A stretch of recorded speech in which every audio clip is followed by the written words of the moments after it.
back alongside Amal Shah. I'm Dave Ross. We roll on here with VSiN Big Bets. And what a pleasure to have two former Major League pitchers on for the next segment. Of course, our own Josh Towers, who you can follow at No Don't Josh. Great Twitter handle. And of course, it is great to have Josh here in studio with us because we wanted to bring you in, obviously, to talk to Randy Johnson, one of the best pitchers ever to grace the major leagues. Randy, of course, is going to join us from Tulip Casino and our radio partner at Hubbard Stations in Seattle. So, Randy, it's great to join you as well. But I got to defer to our own major leaguer, Josh Towers, to start the line of questioning for one of the greatest we've ever seen pitch in the majors.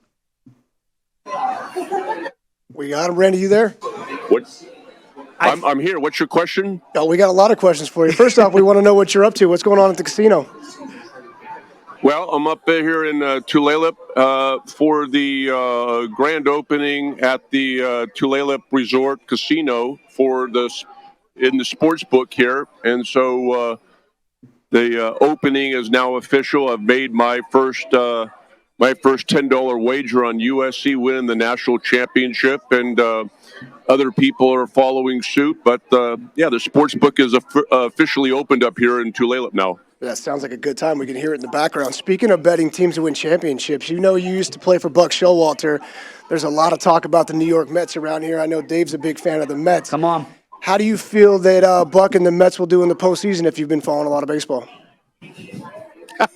Well, yeah, key word there. If I had been following a lot of baseball, and naturally, I might be in Arizona or Seattle, but I have no affiliation with the New York Mets, so I haven't really been paying much attention to what they're doing. But I know that they're doing well. I know that we have about 2 weeks left of the season, and I think they're going back and forth with the Atlanta Braves, I believe, for who's going to win the division. Absolutely, Randy. And again, right now, the Mets about plus 5-1 here to win the World Series this year. I got to ask you first, you said you made your first bet, a $10 wager. What was it on? Was it on a baseball game today? No. It was on USC, my old school that I went to college at. They were off to a 3-0 start, and the wager was that they would win the national championship. Oh, I love that play, Amal. What do you think of that play? Well, listen, I think the Trojans are off to a good start, but fortunately for him, he's got some extra shekels, so he'll be needing it after the season. 12-1 for the Trojans to fight on. Well, Randy, I want to ask you. Well, we'll see what. Go ahead. Sorry. Now you know why I don't make my betting. Well, I want to ask you about something that you experienced when you were in Seattle. You had an opportunity to play with a young kid by the name of Ken Griffey Jr., who was a superstar. There's a young superstar in Seattle right now. Maybe a lot of the country doesn't see him because of the time zone and everything like that. Julio Rodriguez. This kid has been outstanding. This team has really been able to turn things around. Tell me what your thoughts are on this team. I really believe this team probably has the second best pitching in the American League when we get into the playoffs, and they're a good dark horse because I love the way Robbie Ray, Castillo, Logan Gilbert, these guys can put it together. I think they're a dangerous, dangerous team, and I think they're being overlooked. Well, I don't follow the Mariners as much as you may think I do, along with the New York Mets. I live in Arizona, and I work for the Arizona Diamondbacks. Unfortunately, the chances of them getting the World Series are not very good this year. But I will say that any team that you're rooting for to get to the World Series better have at least two starting pitchers to get through 5-game series, and then obviously you get into the next series, and those are 7-game series, the best of, and you got to have pitching to get through those longer series. Runs are going to be a premium, and that's why you got to have a pitcher to go up against your opposing team. Randy, it's just great to pick your brain about Major League Baseball. I got to ask you about Shohei Ohtani, because right now, obviously, Aaron Judge is the leader in the clubhouse here to win MVP.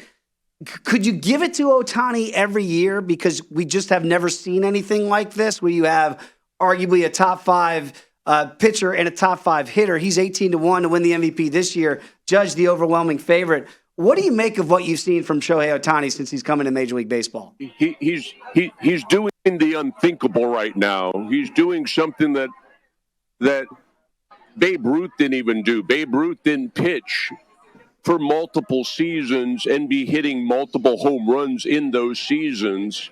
Babe Ruth was a pitcher for the Boston Red Sox, and then he got traded to the New York Yankees, and that's when he became, the infamous slugger that he became. But Ohtani is doing both every fifth day, and what he's doing is unprecedented, winning games and hitting home runs. And it's often said to a pitcher that, you can be your own best friend by knocking in runs when you're pitching, and he actually does it. Yeah, Randy, I think people don't understand how hard it is to do both. The preparation that you put in every fifth day to go out as a starter, but on the other days you're preparing to be a hitter. I think it's underestimated. But again, what Aaron Judge is doing is so impressive.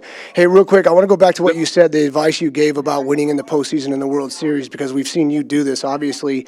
In today's day and age, we don't let starters go as deep as guys like you, right? We have some good ones, but we don't let them go. And so we jump into that bullpen a lot earlier. And then we have a tendency to put the starters in the pen and reuse them in a role they're not comfortable with. How do you feel about that? Is it more bullpen based now, or are you okay with starters going in the pen? I never did that. I mean, You didn't do it. I shouldn't say that. I was a starter, and then they wanted me to come out of the bullpen after I would start games, which is, it's happening, and it's happened, since I did it for the Mariners in '95, and then obviously in 2001 I did it against the Yankees in the World Series. But it's happening in a different format, whereas the starting pitchers only go 5-6 innings because, for whatever reason, a pitch count, and you're not maximizing the most out of your starting pitcher. For the manager, it's all about matchups, and I think that I think during the regular season, you're doing starting pitchers a disservice because you're never going to let those starting pitchers grow and become the possible dominating pitcher they can become, because you're taking them out of a situation. You're bringing a bullpen reliever in to get them out of a situation that's what they'll grow from as a pitcher based on the experience of having that. And you don't see that as much because the players, the older generations, the ones that are still playing, the Scherzers, the Kershaws, the Verlanders, they have a little bit of a longer leash, and they have, history on their side that when they were playing as a younger player, they understood the pitch counts could get extended. Well, in today's game, it's changed where I'm telling minor league pitchers of the Arizona Diamondbacks minor league system when I go visit them, that you have to work within 95 to 105 pitches. And in order for you to be successful, you got to use all those pitches and go deep in the game. And the way you're going to do that is by throwing first pitch strikes, not walking hitters, and maximizing ground balls and getting out of innings quickly. Visit VSiN.com to get current odds, listen for free, find showtimes, and download VSiN sports betting podcasts.